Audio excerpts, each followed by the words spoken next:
We know that Russian wartime propaganda is based on distortions and lies, but it also manipulates history to provide the motivations and to legitimize its full-scale genocidal assault upon Ukraine.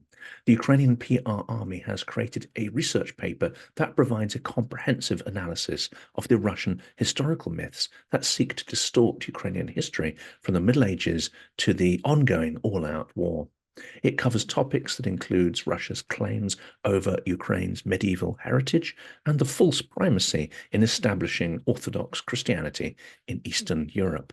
Welcome to the Silicon Curtain podcast. Please like and subscribe to make sure you don't miss any videos. Also, comment on the video because it really does help them perform in YouTube. It helps people to discover the materials.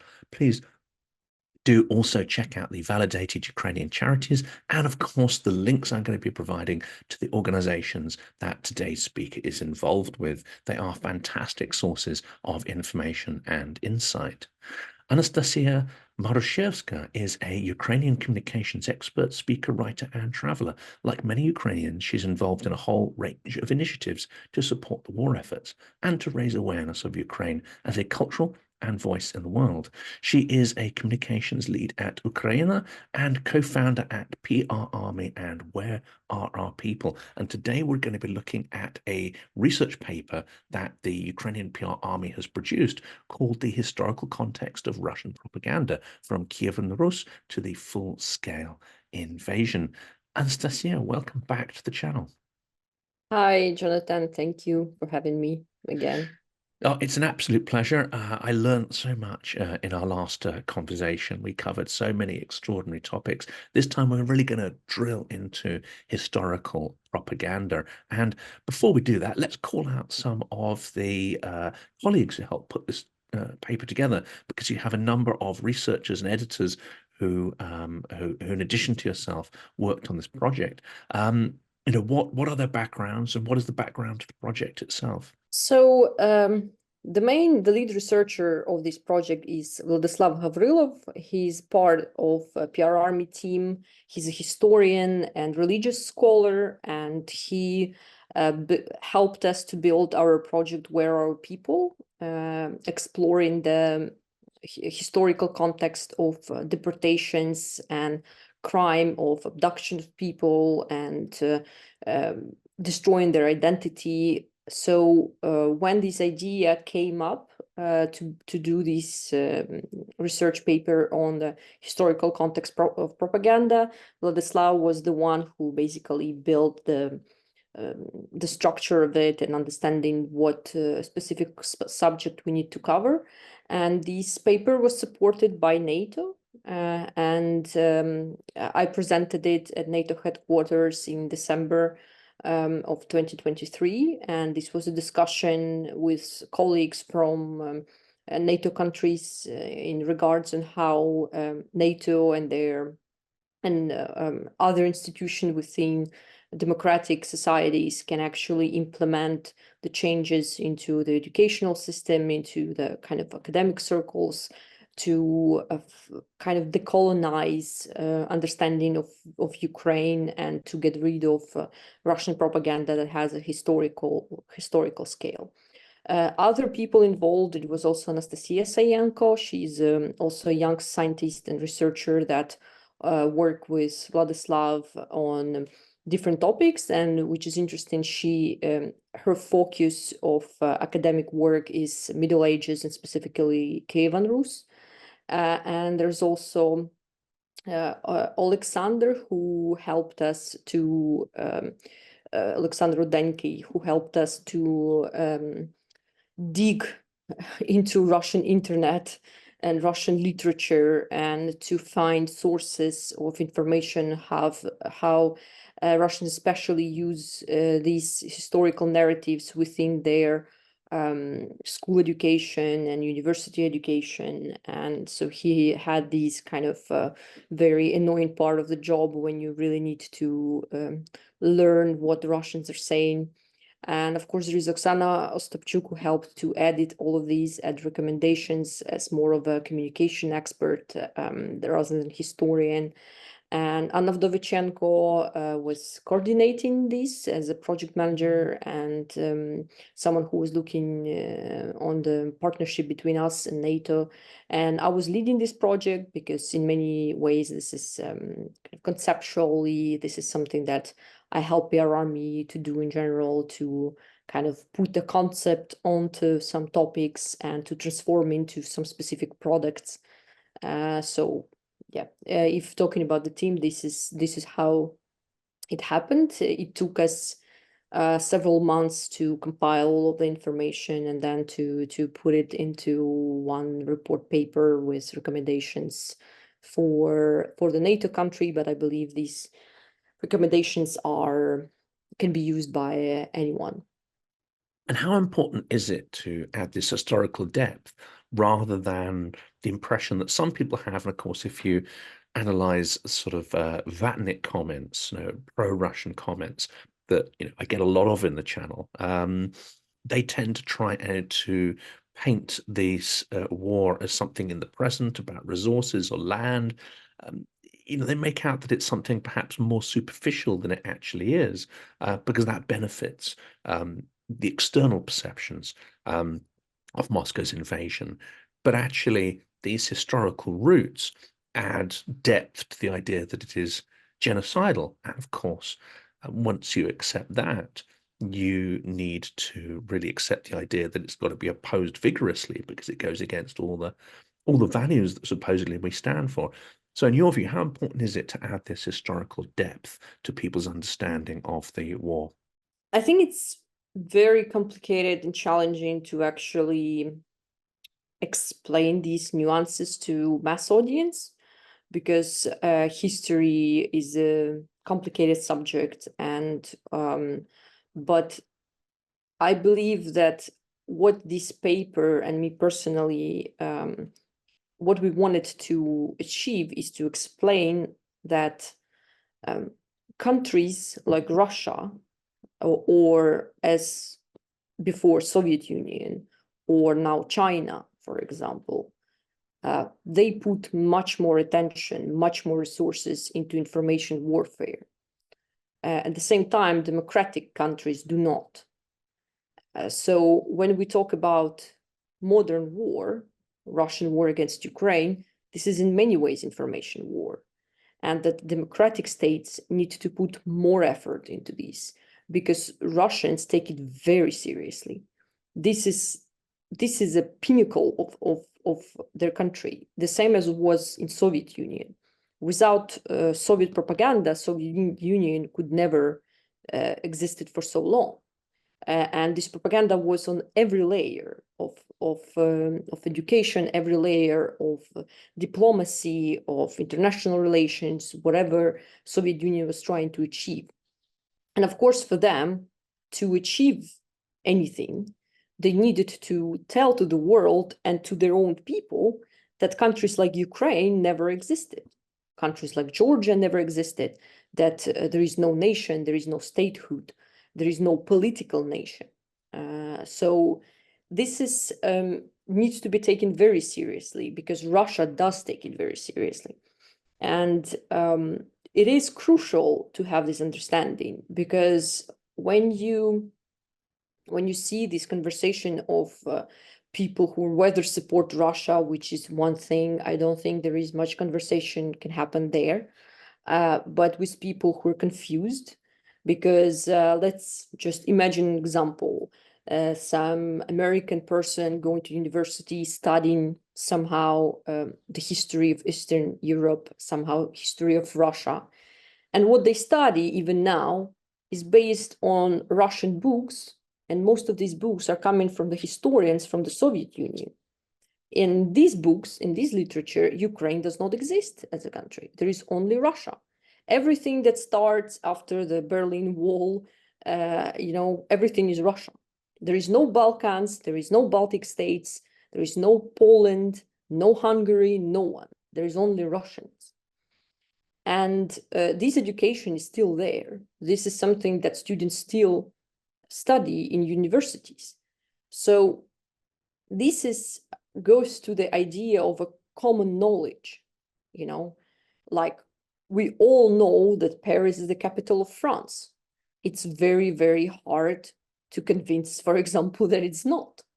The same here.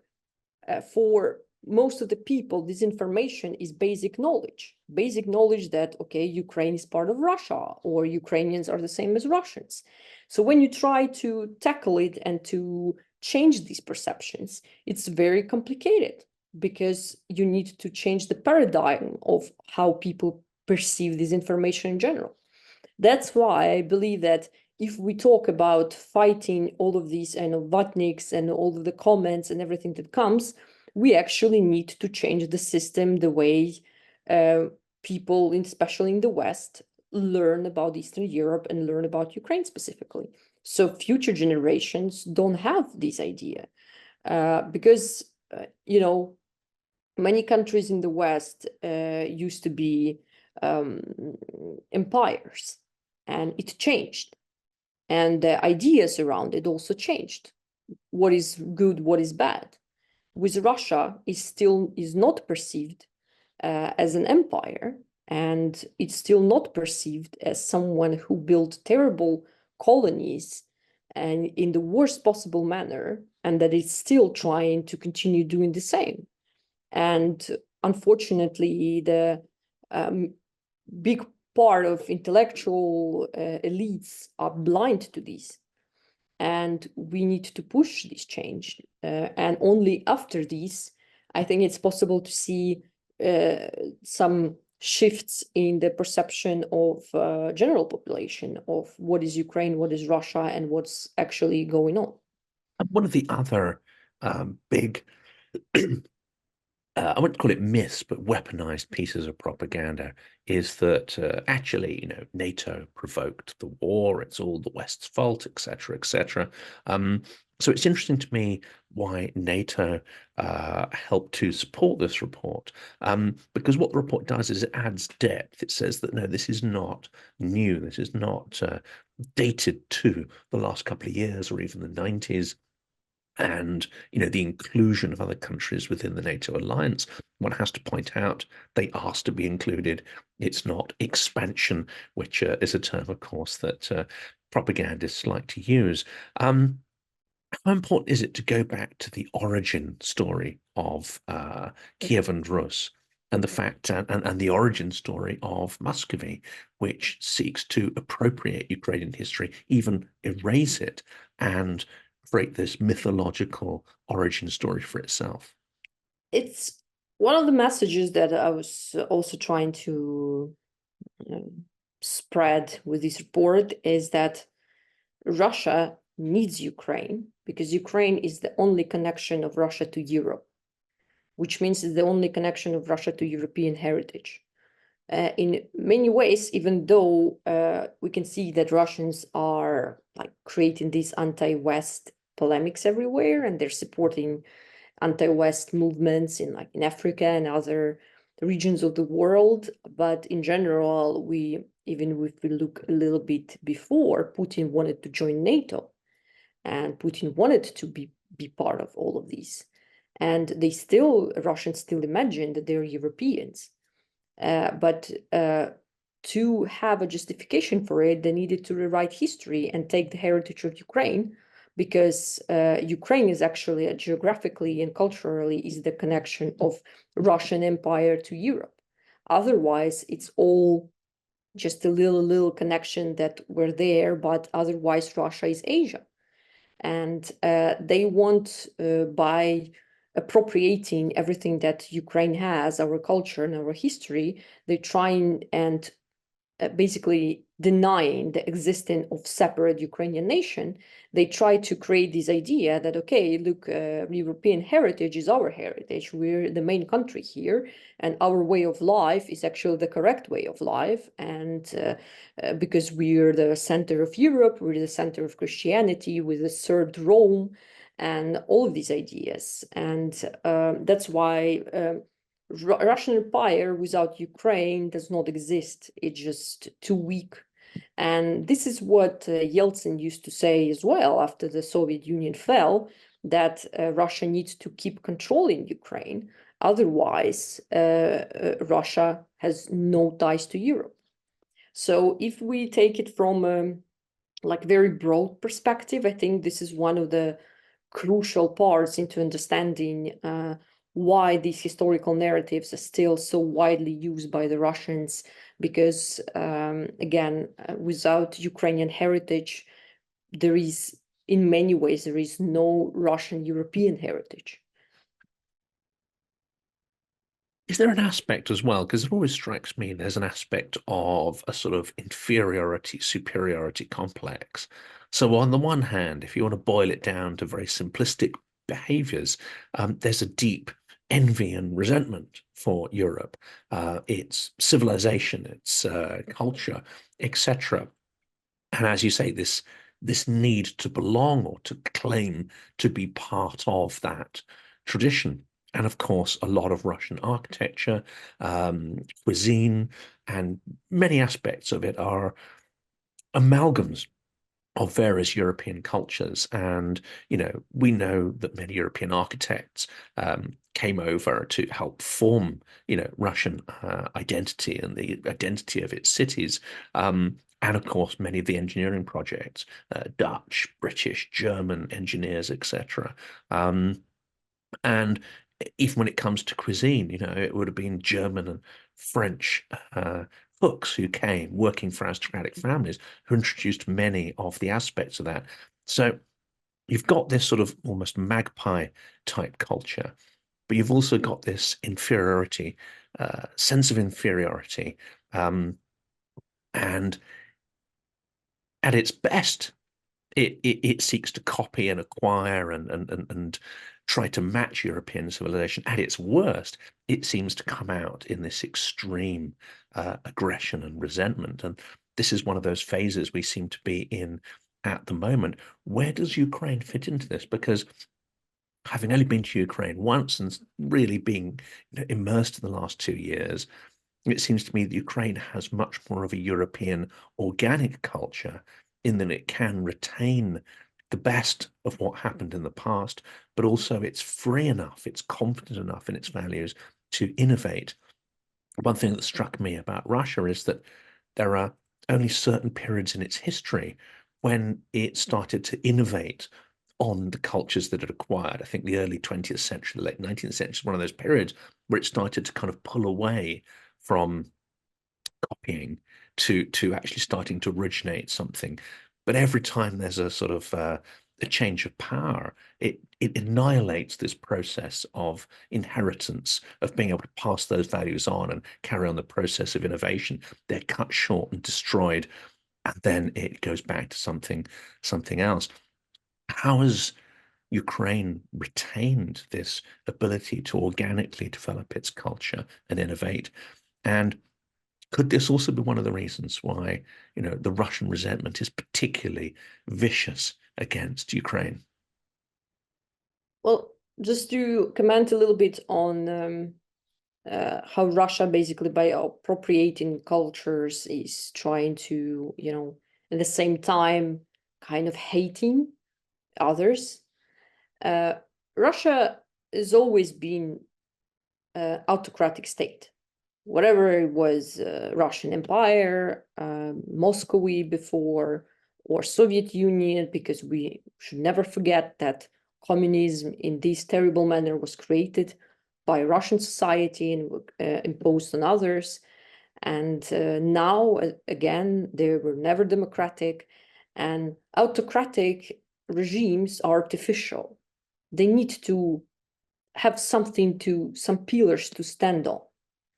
And this appropriated culture is one of the pillars. So they kind of create this Frankenstein of cultures that they stole, and they need to artificially say that this is ours. Otherwise, they basically, this dictatorship does not have a ground to stand on. And this is one of the ways to make your people also not be capable to understand what is truth, what is not, what is artificial, what is natural. So I think that we've seen it not just with Russia. Every dictatorship is built similar manner. It's just Russia has been doing it for so long and was never stopped from it, that it became such a deep, it's so deeply into the society of Russia that they really no longer can separate what is what. When we talk about Ukraine, well, Ukraine and Russia, two societies. I'm not taking the nations from Siberia because they're not Russians and they've been taken by force by Russian Empire.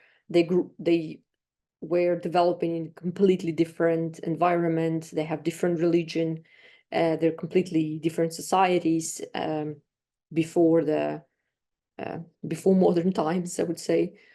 Russia and Ukraine originally were built in a completely different environments.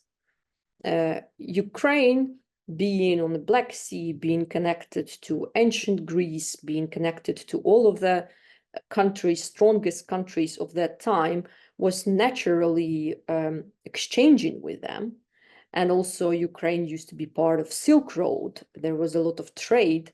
Ukraine was naturally located for many, many reasons in between, I would say, West and the East. And this is what was there throughout all our history, because here we had Byzantine and Ottoman Empire. Here we had just our neighbors, big European Western civilization empire, and the Middle East is not far. Everything is kind of through the sea. Ukraine was always this land when naturally new ideas were born. And before, religion was kind of a absolutely crucial part of how society develops. And Christianity came to Ukraine through the sea, basically. And this is why naturally Ukraine were the place in this region that kind of built up Orthodox Christianity. And we were the part of this Byzantine tradition of it. And Russians at that time, this place was called, it was not Russia, it was not Moscow, there was just tribes living there. And they actually resisted Christianity much, much longer than tribes living on the territory of Ukraine. This part where Russia is now was called Zalicia, when in Ukraine it was Kievan Rus. And by expanding, Kievan Rus brought these ideas into Russian territory, but small Russian territory again, because Siberia and stuff like this was a completely different environment. So if we look into this, Ukraine naturally was always kind of a center of different historical events. You know, I'm always giving this example of where Arnold Schwarzenegger became famous because of his role in Conan the Barbarian. Yeah, and the thing is that actually what they're showing in these TV series is things that are happening on the territory of Ukraine. It's just no one ever asked these questions. It's just somewhere there. But these tribes and changing of governments, changing of statehoods, it happened here because we're again in the middle of different cultures.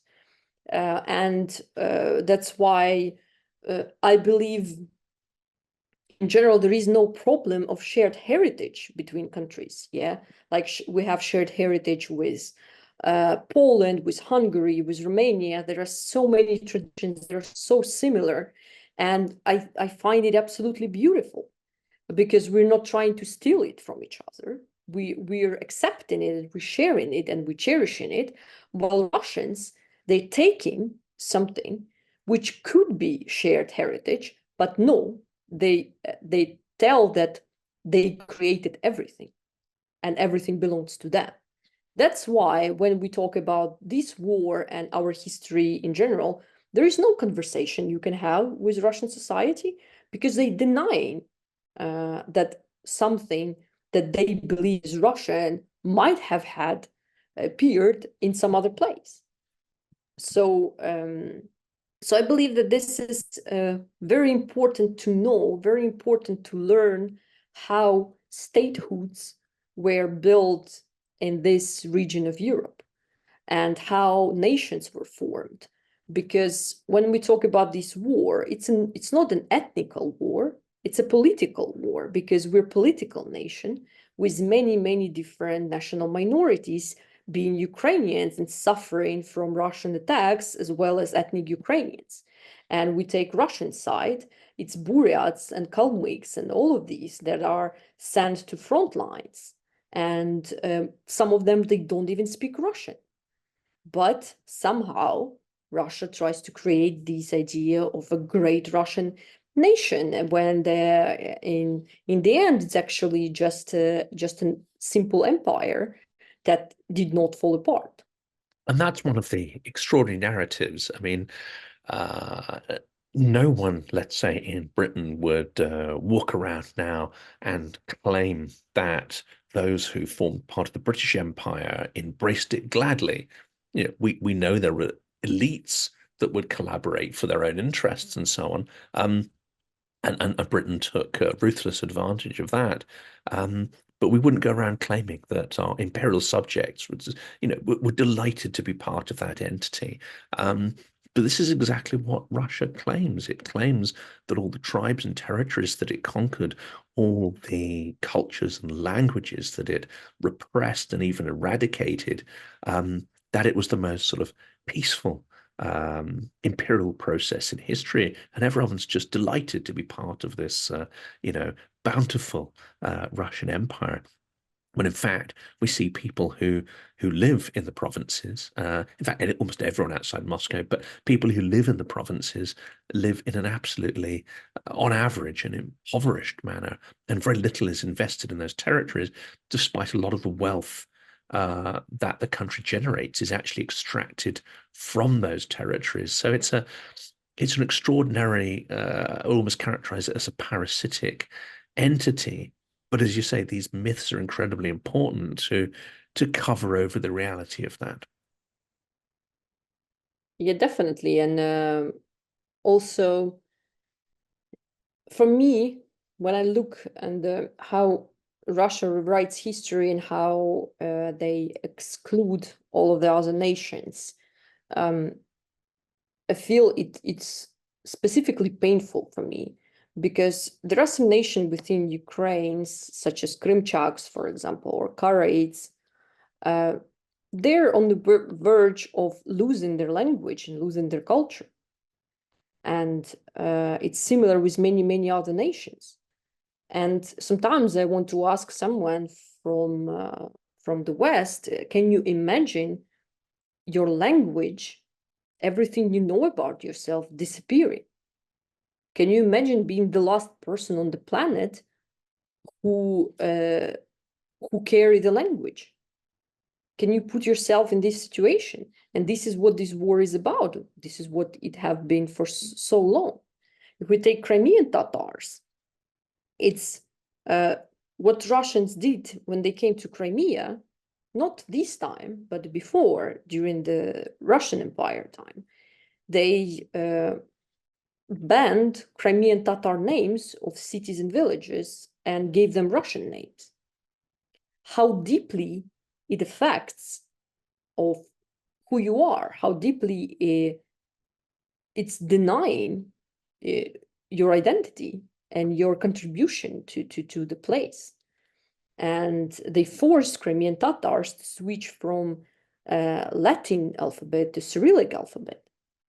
And it takes such a long time to get back and to actually build up, after all of these centuries of repression, to actually start over and do it again and try to understand where all of this is coming from. Because so many things, cultural sites are destroyed, memory is destroyed, you're just pieces by pieces trying to build it up.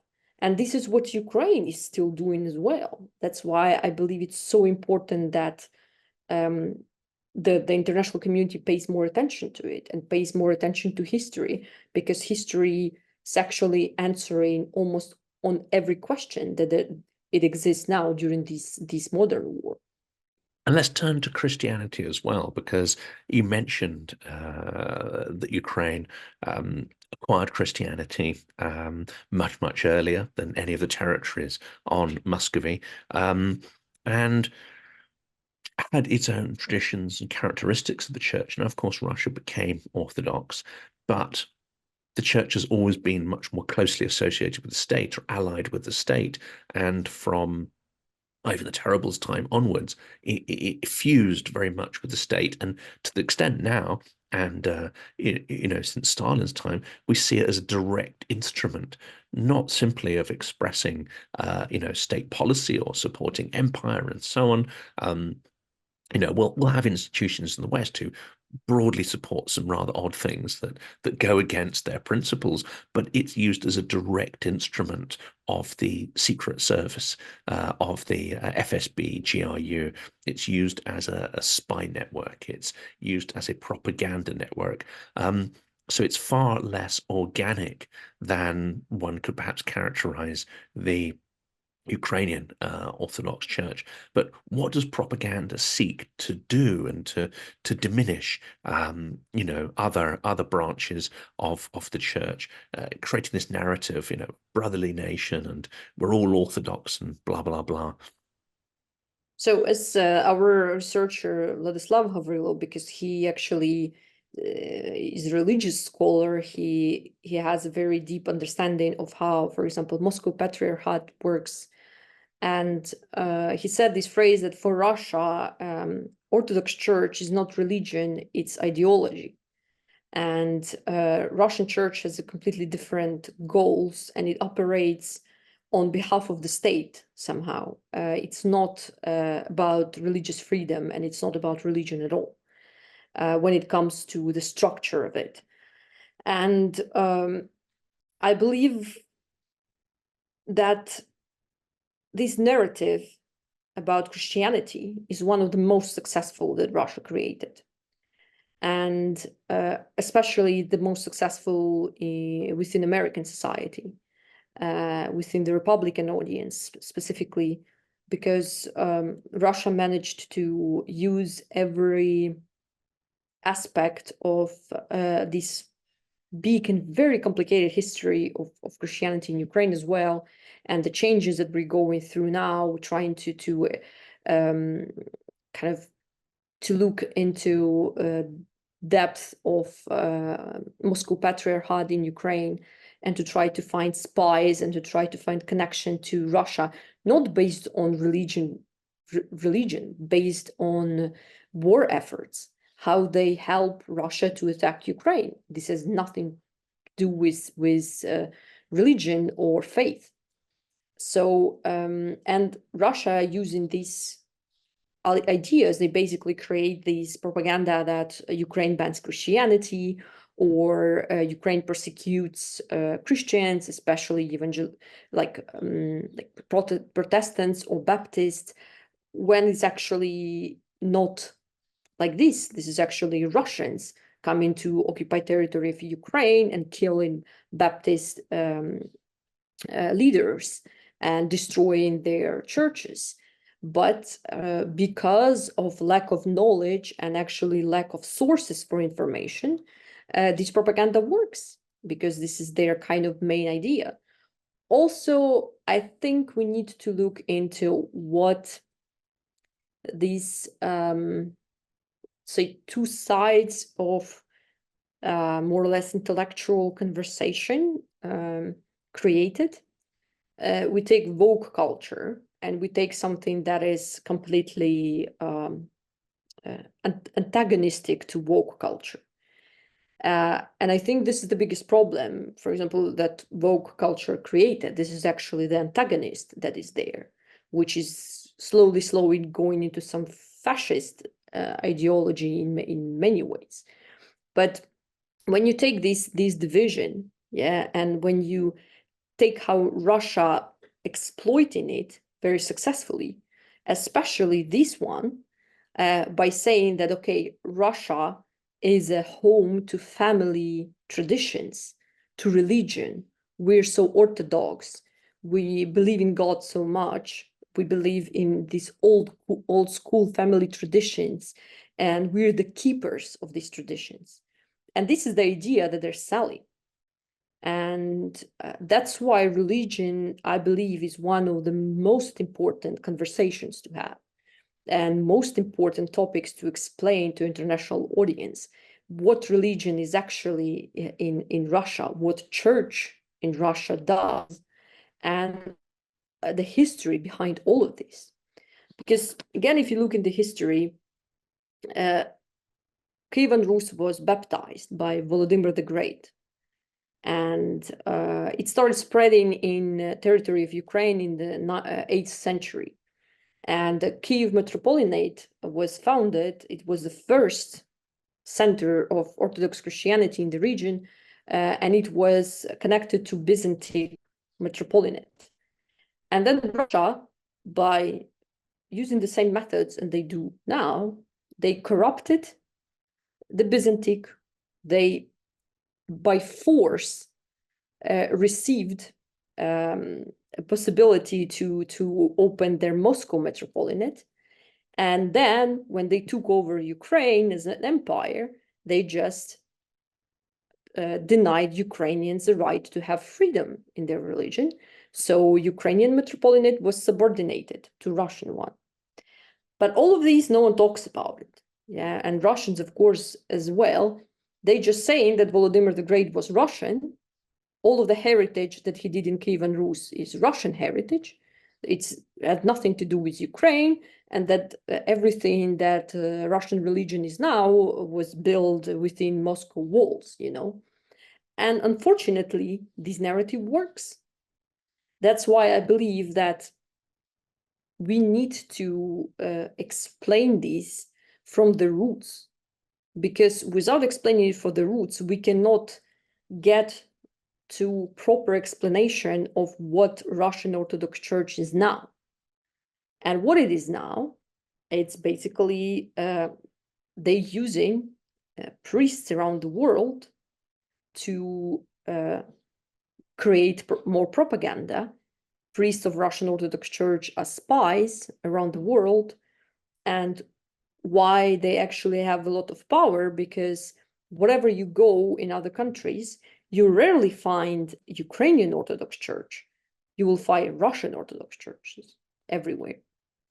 And so when we talk about freedom of religion, it's actually for Ukrainians living abroad, there is no freedom of religion for them there, because the only churches that are offered are Russian churches. And also Russian Orthodox Church nowadays, they take part in the abduction of children. They take part in re-education of children, indoctrination. They're destroying their identities. They're forcing them to deny who they are. And we cannot talk about family values and Christian values here. This is what Russian Church is. And unfortunately, there's still very low understanding of it. And of course, there is no freedom of religion in Russia. Muslims are persecuted, Buddhists are persecuted, every other type of Christians as well. What I think some of the groups within the evangelic Christianity, they call terrorists. So this is the reality of Russia, but still they manage to sell a completely different image because they have all of the history that they actually written is still used and is still believed to be the reality. So that's why I believe that more and more scholars from Ukraine and from the region needs to be invited to actually revise all of this and to offer some other documents and other history to at least to have a discussion, because we cannot deny this anymore. And indeed, you know, even talking locally here, there is alternative Russian Orthodox denominations which date back to prior to the revolution, such as the Russian Orthodox Church in exile.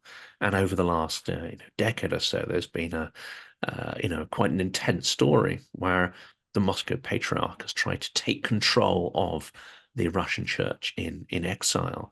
And I think for a period of time in 90s, as in other areas, when we felt the Cold War was over and Russia was part of the civilized family of nations, etc., this seemed quite an anachronistic struggle. But I think since the 2000s, it's become quite clear how far the Orthodox Church in Russia is an instrument of the state, an instrument of imperial control, an instrument of terror. And of course, that process of amalgamating churches abroad has slowed and ceased, fortunately, because, people realize that, you might have good individuals in that structure, but as a structure overall, it's not a spiritual one. It is actually, well, if one's going to be charitable, it's secular. If one can be harsh, one could say it's almost satanic in its behaviors. Let's turn to some of the other aspects of the report as well. And Donbass is a critical area of a lot of this mythology. And of course, this mythology very much is based around the Russian language and the absurd assumption that if you are a native Russian speaker, then somehow you are Russian and not Ukrainian. Unfortunately, this myth it's the myth that never dies. And it's also the one that does seem to inform some thinking of Western policymakers, in that I detect in Washington, Berlin, for instance, there is disquiet about the idea of Ukraine retaking Donbass, that somehow that's going against the will of the people there, even though there's no, I would say, there's no way to actually get that opinion in an objective fashion, because they're under occupation. And of course, all the so-called referendums that Russia has run are neither free nor fair, and many of them are carried out down the barrel of a gun. So how's the mythology around Donbass been built up, and the associated one of the Russian language?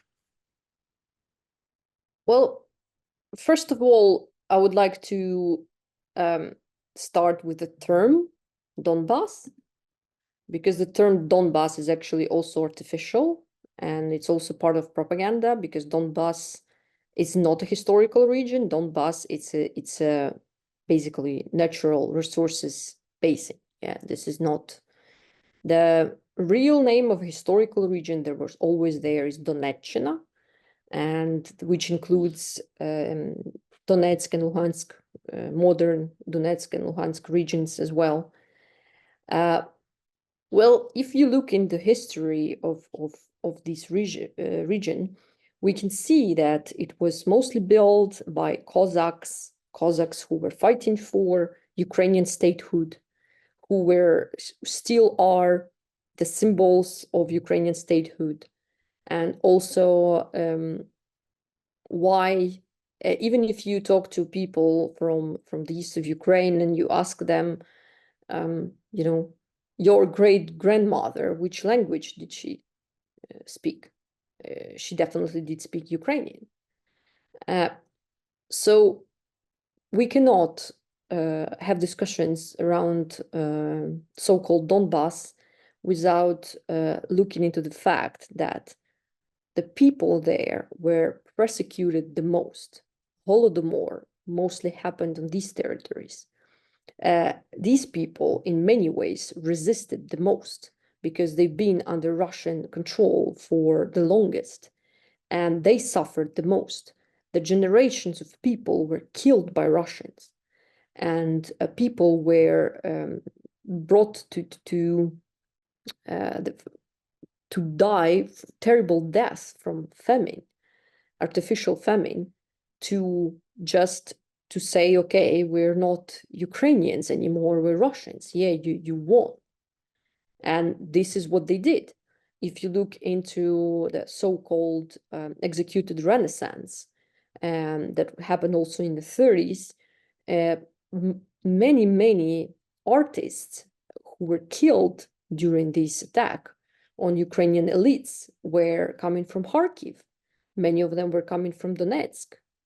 Russians were specifically persecuting elites, Ukrainian elites from these regions, to destroy any possibility for the people there to find who they actually are, to revive the memory. Because what Soviet Union specifically did, they did not just killed everyone who did not agree with them. They also made possible that you can never find the truth.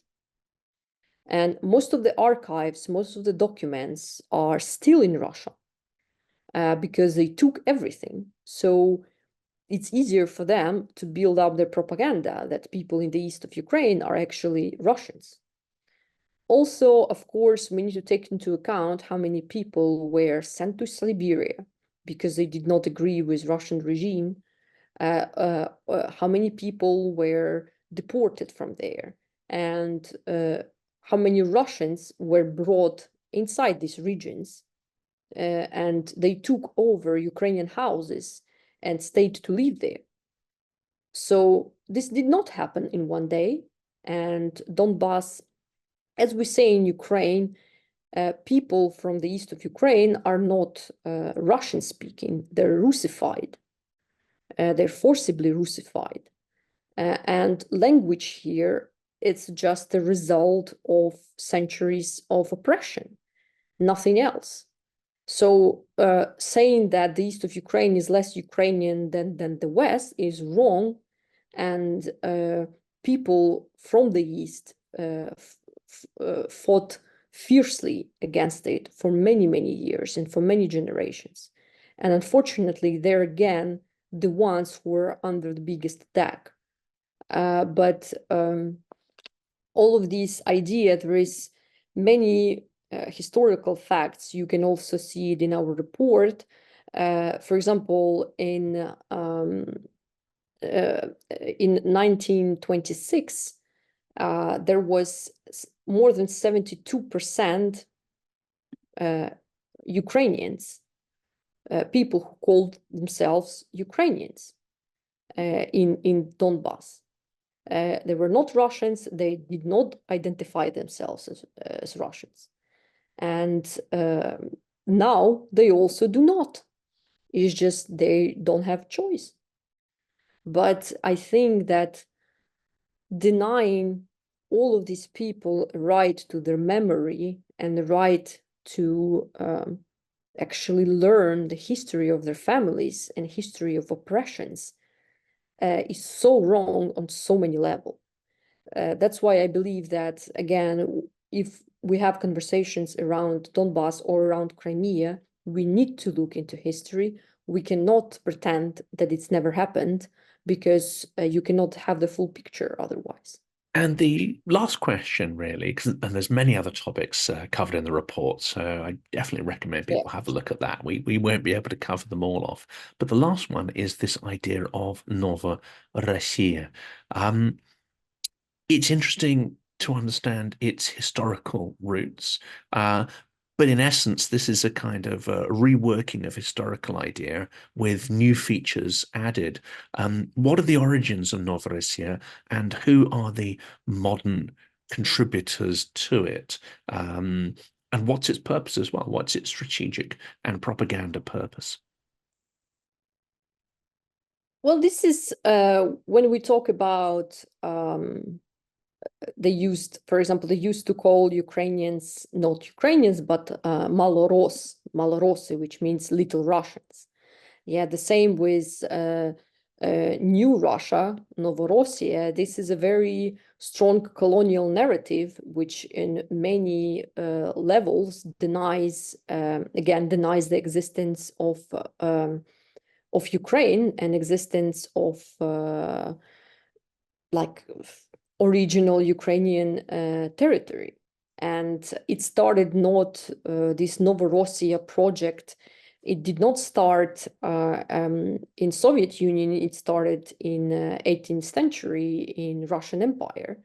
And so just to have a little bit of explanation, this is the area that is now Russians claim to be basically Russian. Yeah, this is the southern part of Ukraine, like part of Dnipropetrovsk, Zaporizhia, Mykolaiv Oblast, part of Kherson, Odessa, Donetsk, Luhansk, and Kharkiv regions.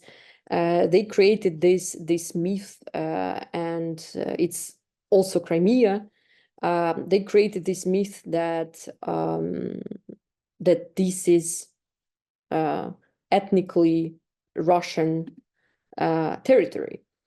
And one of the reasons they did it is to actually ethnically cleanse this region, because the southern part of Ukraine, including Crimea, are the most diverse when it comes to different national minorities, that some of them have been living in this region for thousands of years, such as Greeks and Germans and Armenians and Crimean Tatars, Jews. And basically through this policy of Russification, by banning different languages, including Ukrainian languages, by deporting people from this territory, by ethnically cleansing it, and claiming that everyone that left there is Russia, they were trying to create this idea that, okay, this is a little part of Russia, this is a new Russia, the way that we as an empire wanted to see.